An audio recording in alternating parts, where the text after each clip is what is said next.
নমস্কার বন্ধুরা, মানসী রান্নাঘরে আপনাদের সবাইকে স্বাগত। সবাই কেমন আছো? আজকের ভিডিওটা একটু অন্যরকম ভাবে আমি দেখাবো তোমাদের সবাইকে। আমি ফার্স্ট টাইম আইসক্রিম বানানোর চেষ্টা করেছিলাম, কিন্তু সেটা না ঠিক মতন জমেনি। কেন জমলো না, কোথায় ভুল হলো, আর কিভাবে ভুলটা ঠিক করলাম, সেটা আমি শেয়ার করবো এই ভিডিওটার মাধ্যমে। তো বন্ধুরা, ভিডিওটি শেষ পর্যন্ত দেখতে থাকো। আর আমি জানি আমার মতন অনেক আছো যারা নতুন নতুন এগুলো সব বানাবার চেষ্টা করো আইসক্রিম, কিন্তু অনেক সময় অনেক ভুল হয়ে থাকে, তার কারণে জমে না। তো বন্ধুরা, ভিডিওটা শেষ পর্যন্ত দেখো, আর আমি কি ভুল করেছিলাম সেটা তোমরাও দেখে ঠিক করে নেবে। তো চলো, ভিডিওটি ভালো লাগলে অবশ্যই লাইক কমেন্ট শেয়ার করে দেবে। তো বন্ধুরা দেখো, এখানে আমি পাকা আম নিয়েছিলাম, তিনটের মতন পাকা আম নিয়েছি। তোমাদের মতন তোমরা আম নেবে, যেরকম বানাবে কোয়ান্টিটি সেরকম। আমগুলো আমি ভালোভাবে ধুয়ে নিয়েছিলাম এবং ভালো করে আমি আমগুলো মুছে নিয়েছিলাম। তো আমগুলো আমি ধোয়ার পর আমগুলো কেটে পরে ওর ভেতরের যে শাঁসটা থাকে সেটা আমি বের করে নিয়েছিলাম। তো কেটে নেওয়ার পর ঠিক এরকম ভাবে আমি চামচে করে ছাড়িয়ে ছাড়িয়ে এমনি করে বের করে নিয়েছি, অনেকটাই আমার বেরিয়েছে। তো ভালোভাবে এটা আমি একটা মিক্সিতে ব্লেন্ড করব, কিন্তু তার আগে আমি একটা দুধ গরম করতে দেবো, ঠিক আছে? তো আমি এখানে কড়াইয়ে দুধ চাপিয়ে দিয়েছি। দেখো দুধটা, আমি এখানে দুধ নিয়েছিলাম 2.5 কাপের মতন, ঠিক আছে? তো এখানে ফুটিয়ে ফুটিয়ে দুধটাকে আমি একদম কম করে নিয়েছি এবং চিনি দিয়েছিলাম ওই 1 কাপের মতন, বেশি দিইনি। তো এখানে আমি 20-25 মিনিট দুধটাকে ফুটিয়েছি, আর ভালো করে ফুটতে দেব। আর এখানে আমি অ্যাড করেছিলাম মিল্ক পাউডার, যে কোনো মিল্ক পাউডার নিতে পারো।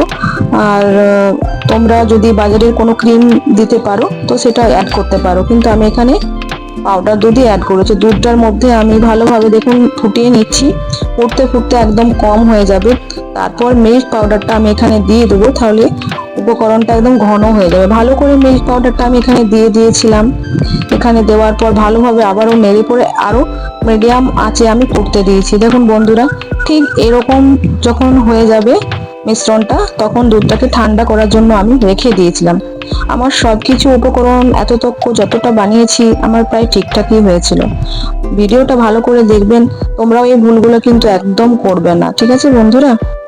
এখানে আমার দুধটা ঠান্ডা হতে দিয়েছি এবং এখানে আমি যে মামের এটা নিয়ে নিয়েছি কাঠটা, তো ওটার মধ্যে আমি এলাচ দিব। এবার আমি মিক্সিতে ওটা পিষে নেব, পেস্ট বানিয়ে নেবো। তো এটা দুধটার সাথে আমি আমের এই মিশ্রণটাকে মিক্সির বাউলের মধ্যে আমি দিয়ে দিলাম।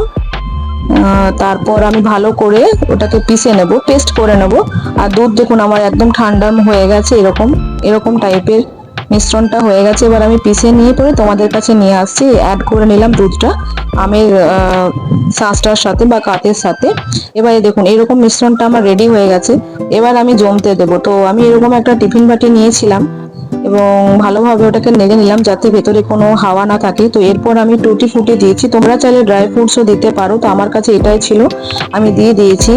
দেওয়ার পর আমি ভালোভাবে এটাকে সেট করে নিলাম এবং এখানে আমি ফয়েল পেপার দিয়ে দিয়েছি। এরকম একটু মানে ফাঁকা থাকা চলবে না, আমি এগুলো সব ঠিক করেছিলাম এবং ফ্রিজেও আমি রেখেছিলাম। তো বন্ধুরা, এটা আমি ফ্রিজারে দিয়ে দেবো, কিন্তু প্রবলেমটা হয়েছিল আমার, আমি বুঝতে পেরেছি। তোমরা এই প্রবলেমটা করো না। আমার ফ্রিজটা হয়তো ঠিক মতন ঠান্ডা হয়নি, লাইটে ডিস্টার্ব করছিল এবং ঠিক মতন করে তাই জমতে পারেনি। বাকি টেস্ট খুব ভালো হয়েছিল। দেখো বন্ধুরা, আমি 8 ঘন্টা পর বের করার পর এরকম অবস্থা হয়েছে। আমি চেয়েছিলাম একটু শক্ত হবে, কিন্তু হয়নি। যাই হোক, খেতে কিন্তু খুব ভালো হয়েছে। তোমরা তাহলে আমার ভুলটা দেখতে পেলে যে আমি কি ভুল করেছি। সব প্রসেস ঠিক ছিল, শুধু আমার ফ্রিজারে একটু গন্ডগোল করেছে।